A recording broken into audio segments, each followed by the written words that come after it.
안녕하세요. 저는 다큐멘터리 빛과 어둠이 그리는 사회에서 연출을 맡은 공지윤이라고 합니다. 다큐멘터리 빛과 어둠이 그리는 사회는 사회의 흑백 논리에 관한 내용을 다루고 있습니다. 이분법적인 세상의 사고방식에 대해서 진지하게 고민을 할 때 이 다큐멘터리를 만들게 되었는데요. 자신이 A 아니면 B 이렇게 정확한 틀을 두고 살아가진 않았는지 되돌아보면서 시청을 해주시면 더 유익하게 보실 수 있을 것 같습니다. 감사합니다. 같은 하늘 아래에 섞여 있는 다양한 사람들, 한 사회의 구성원으로 살아가며 우리는 크고 작은 사건들을 마주하게 됩니다.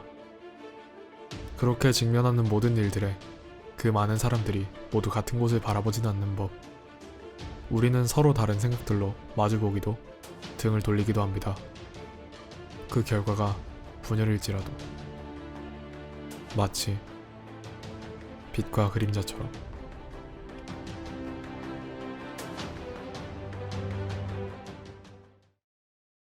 흑백 논리에 대해 얼마나 알고 있는지 10대부터 60대 이상 많은 세대를 대상으로 설문조사를 실시했습니다. 네, 들어본 적 있습니다. 네, 들어봤어요. 흑백 논리에 대해 알고 있는지에 대한 질문에는 48.6%가 어느 정도는 알고 있다. 16.5%는 이름만 안다. 그 뒤로 전혀 모른다, 알고 있다, 매우 잘 알고 있다 순으로 답변이 나왔습니다. 흑백 논리를 알고 있는 사람들을 대상으로 흑백 논리가 무엇이라고 생각하는지에 대해 물어봤습니다. 어떠한 의제에 대해서 단순하게 두 가지의 상반되는 의견으로만 구분한다라는 것으로 알고 있습니다. 이분법? 되게 예, 아니오로만 답하는. 흑백 논리. 이는 단순히 편견이나 고정관념과는 다른 의미로, 편견은 과거에서부터 머릿속에 박혀 떠나지 않는 생각이나 신념을 말하고, 고정관념은 옛날부터 우리의 마음속에 박혀 흔들리지 않는 관념을 말합니다.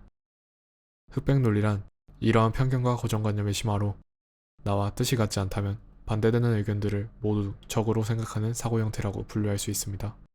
그렇다면 이 흑백 논리, 과연 사회에 어떤 문제를 야기할까요? 그게 정말 극단적이게 된다면 아무래도 심각한 문제가 될 것 같다고 생각합니다. 그걸 너무 자신의 주장을 옳다고 내세우는 사람들에 있어서 좀 문제가 있다고 생각합니다. 제 주변은 많이 없고 에브리타임이나 뉴스 이런 데서 많이 접한 것 같습니다. 흑백 논리를 실제로 경험하거나 직면한 적이 있는지에 대한 설문조사를 통해 다양한 답변을 얻을 수 있었습니다. 간단한 질문을 하였는데 답변으로 핑크다, 아니다로 의견이 갈린 경험이 있다.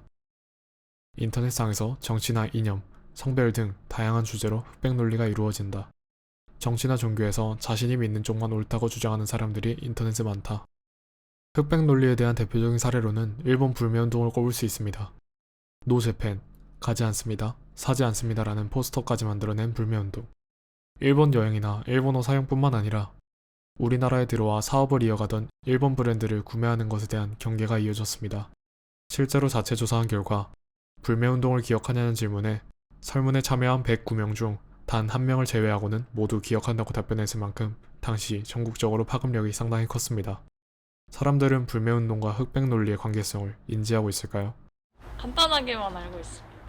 저도 그 일본 불매운동 할 당시에 어떤 물건을 사느냐 안 사느냐 뭐 이런 거에 따라서 일본을 좋아한다 아니면 불매운동에 참여하지 않는다 라는 이유로 되게 외국노인 것처럼 그 사람을 취급하거나 그런 인식을 갖게 되는 것 자체에서 흑백 논리가 적용이 된다고 생각했던 적이 있었습니다. 직장인 구모 씨는 오래전부터 타던 차가 일본 기업 제품이었는데 온라인 커뮤니티에 자신의 차량 번호판과 차 사진이 올라오며 차마 말로 담기 힘든 욕설이 포함된 댓글도 달려있어 상처를 받았다고 인터뷰하기도 했습니다. 또 다른 하나의 사례, 일본의 대표 패션 기업 유니클로입니다. 일명 유파라치, 즉 해당 브랜드 제품을 구매하는 사람들을 모두 친일파, 매국노 취급을 하는 이분법적 논리, 흑백 논리를 펼치며 사실상 주먹 없는 폭력이 가해지고 불매운동을 강요하며 이에 대한 반감으로 작용하게 되는 사례도 있습니다. 불매운동은 자발적이지만 불매운동 강요를 하는 흑과 백 반대편의 사람들. 처음에는 좋은 의도였으나 의미가 변질되고 악용되었던 우리 사회의 대표적인 흑백 논리 사례라고 할 수 있습니다. 이러한 큼지막한 사건이 아니라 소소한 일들에도 흑백 논리가 빈번히 적용됩니다. 대학교 온라인 커뮤니티에서 흑백 논리로 인해 피해를 봤던 한 학생을 만나볼 수 있었습니다. 저는 조장이었으니까 화이팅의 의미로 그렇게 말했고, 그래도 다 같이 하는 과제였기 때문에 사전에 공지해야 될 부분을 했는데 그걸 안 좋게 받아들이고 그분이 커뮤니티에 그렇게 글을 과장되게 작성했던 거죠. 네, 저희 그럼 이렇게 진행하는 걸로 할게요. 그리고 다들 팀플인만큼 열심히 참여 부탁드리고, 같이 성적을 받는 활동이기 때문에 소홀하거나 참여하시지 않으면 저희가 이름을 뺄 수밖에 없어요. 네, 이 부분 아시겠죠?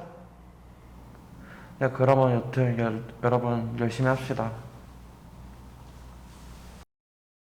조별 회의 이후 해당 학생은 커뮤니티에 자신을 저격하는 글과 댓글에 달린 욕을 마주했습니다. 사실을 너무 과장되게 표현한 글쓴이도 진짜 정말 미웠어요. 하지만 댓글창이 진짜 가관이더라고. 저런 것들은 뭐 무시해라, 글쓴이 너가 과민 반응하는 거다, 뭐야 이 X는 이렇게 막 서로 인신공격을 하더라고요. 사실 정작 당사자들은 싸우지도 않고, 물론 익명이라 누군지 특정할 수도 없기도 했고요. 그런 상황에서 저와 글쓴이를 모르는 제3자와 그 사람들이 팩트체크도 되지 않은 사실 가지고 서로 욕하고 헐떡거하는 그 상황이 너무 당황스럽기도 했고, 한동안은 진짜 많이 힘들었던 것 같아요. 이런 흑백 논리로 인한 분열을 경험한 강사로서 이런 현상이 사회 문제가 된다고 생각하시나요? 우선 제가 이런 경험을 직접 겪어본 적은 처음이기도 하지만, 실제로 겪는 느낌이랑 간접적으로 겪는 느낌이 확연히 달라서 본인들의 주장들만 이제 막 옳다고 생각을 하고 분쟁을 일으키는 이 현상은 절대 좋지 않은 것 같습니다. 여론이 뭐 나뉘는 거는 당연하다고 저도 생각을 해요. 근데 그 와중에도 서로의 의견을 존중하는 게 가장 중요하지 않을까라고 생각을 합니다. 경각심을 좀 가졌으면 좋겠어요. 너무 획일적이게 생각을 하는 것은 저희 사회가 약간 개인주의 성향이 좀 강해져서 되는 경향이 없잖아 있다고 생각을 합니다. 저 같은 경우는 다양한 활동을 학교에서 하고 있는데, 다양한 활동을 하다 보니까 아무래도 혼자서 하기 힘든 일들이 많고 주변 사람들이랑 같이 일을 해야 하는 경우가 많은데, 일에 잘 되고 잘못됨에 따라서 책임에 대한 얘기를 할 때 늘 뭔가 잘했다, 잘못했다, 너의 책임이다, 나의 책임이다 라는 식의 흑백 논리로 인해서 많은 친구들이 힘들어했던 상황이 기억납니다. 프로젝트를 총괄하는 입장에서 많이 그런 상황들이 있었었는데, 개인적인 생각으로는 누구의 책임이고 누가 잘못했는가 보다 그거를 어떻게 해결하고 마무리하는가가 더 중요한 상황에서 흑백 논리는 단순히 개인의 책임을 묻는 논리밖에 되지 않기 때문에, 그래서 조금 잘못됐다고 생각합니다. 내가 아예 다른 의견이라고 해서 서로를 비난하거나 비판하지 말고 서로 이해하는 게 해결 방법이지 않을까 싶습니다. 뭔가 흑과 백 이렇게 두 개로만 나누는 게 아니라 세상에는 엄청 다양한 사람들이 있고 또 다양한 견해를 가진 사람들이 있다는 것을 이해하고 인정해야 될 필요가 있다고 생각합니다. 흑백 논리에 따른 분열 현상이 앞으로도 지속되는 것에 대해 어떻게 생각하는지에 대한 설문조사를 통해 이에 대한 많은 답변들을 얻고 정리한 결과, 사회라는 큰 집단 내에서 이러한 현상은 불가피하다고 생각한다. 허나 이를 방치하지 않고 고쳐나가야 한다고 생각한다. 당연한 흐름이니 기본적으로는 그대로 두는 게 맞으나, 강제적인 합병이나 분열의 끝은 언제나 안 좋은 결과로 끝난다는 것을 시민이 의식해야 한다. 흑백 논리가 일어나는 것을 막을 수는 없다고 생각한다. 하지만 흑백 논리의 오류로 빠지지 않도록 가치 판단을 할 수 있는 능력을 길러야 한다고 생각한다. 라는 의견을 통해 시민들의 흑백 논리에 대한 인식을 제대로 들여다볼 수 있었습니다.